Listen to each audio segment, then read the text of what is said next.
नमस्कार, मैं हूं आपके साथ अनुष्का और आप देख रहे हैं दैनिक क्राइम भारत न्यूज। झूठी शादी करके 3 साल तक करता रहा पीड़िता का शारीरिक शोषण। मामला कानपुर दसनपुरवा निवासी 119/353 मकान नंबर। मामला जहां पीड़िता तनिषा तिवारी 21 वर्ष पुत्री शेष नारायण तिवारी पिछले कई दिनों से अपने पति अभय त्रिपाठी उर्फ हसू के द्वारा ताड़ित किए जाने पर न्याय पाने के लिए थाने और चौकी के चक्कर लगा रही है, लेकिन कोई भी सुनवाई अभी तक नहीं हो रही है। पीड़िता द्वारा बताया कि कुछ समय पहले पास के ही रहने वाले अभय त्रिपाठी 24 वर्ष पुत्र महेश प्रसाद त्रिपाठी 70 वर्ष मकान नंबर 119/401 दसनपुरवा कानपुर से उसका प्रेम प्रसंग था, जिसके चलते दोनों ने अपनी मर्जी से प्रेम विवाह किया था। प्रेम विवाह के बाद अभय त्रिपाठी उसे लेकर अशोक नगर कानपुर स्थित एक किराए के मकान में लगभग 3 वर्षों से एक दूसरे के साथ रह रहे थे। इसी बीच उनकी एक बेटी हुई, जिसकी उम्र लगभग 10 माह। समय बाद जब लड़की ने शादी के कागजात मांगे तो लड़के द्वारा उससे कहा गया अभी है नहीं, मंगा लिए जाएंगे, जब आ जाएंगे तो मिल जाएंगे तुमको। लेकिन जब भी पीड़िता यह जानकारी हुई कि उसके साथ धोखा किया गया है, तब लड़की ने विरोध किया। लड़की के विरोध करने पर अभय त्रिपाठी द्वारा पीड़िता के साथ मारपीट की गई और गाली गलौज कर यहाँ कहा गया कि जो करना है कर लो, मेरा कोई कुछ नहीं बिगाड़ पाएगा, थाने जाओ, चौकी जाओ। पीड़िता को किराए के कमरे में ही बंद रखा गया था और देर रात आने पर अपने दोस्तों को साथ लाने पर और उनके साथ संबंध बनाने पर दबाव डालता था। उसकी बात न मानने पर वह मारता और पीटता था।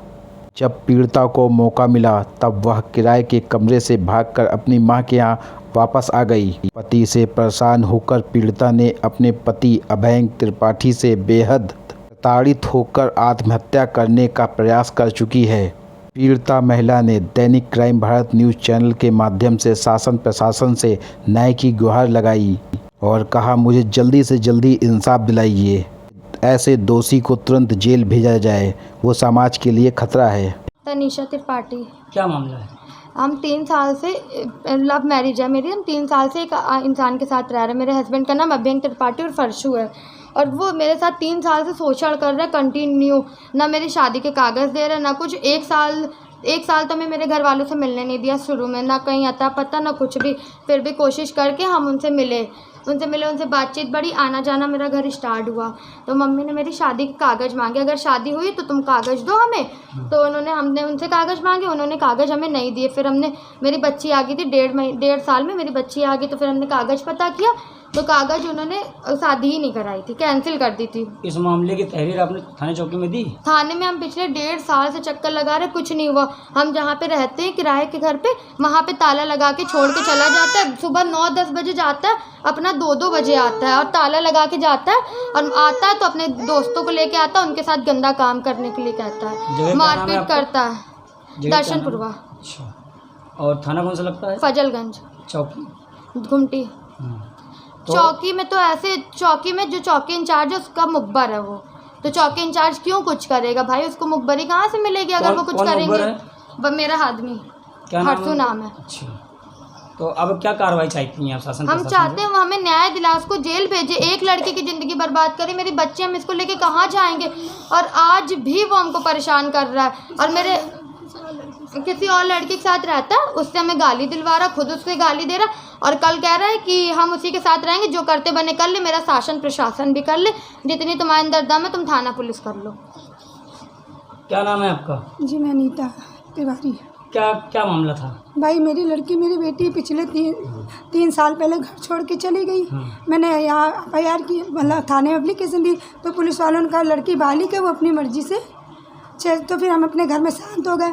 मेरी बेटी से 1 साल से कोई कांटेक्ट नहीं हुआ घर छोड़ने के बाद। 1 साल बाद इसने हमें फ़ोन किया। क्या नाम है आपकी बेटी का? तनीषा तिवारी मेरी तरफ से है, बाकी वो तो जो भी हो, तनीषा नाम है।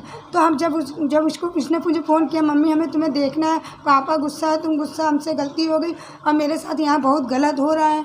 तब जब ये सुना तो एक अकेली बच्ची, तो हमने कहा हाँ बेटा मिलेंगे। तो चुपचाप हमने दीपावली की रात में 1 बजे इस लड़की को बुलाया।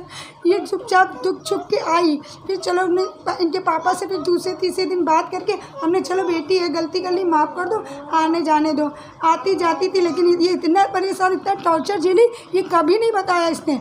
लेकिन अभी 4 महीने से लड़की मेरी देखने को नहीं मिली और इसका ज़बरदस्ती पेट।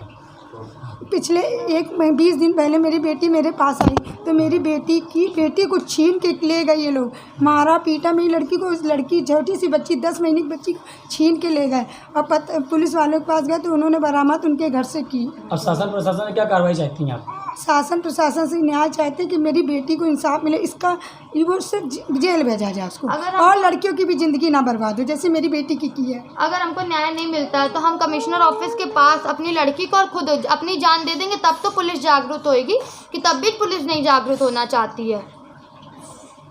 तमाम महत्वपूर्ण खबरों के लिए देखते रहिए दैनिक क्राइम भारत।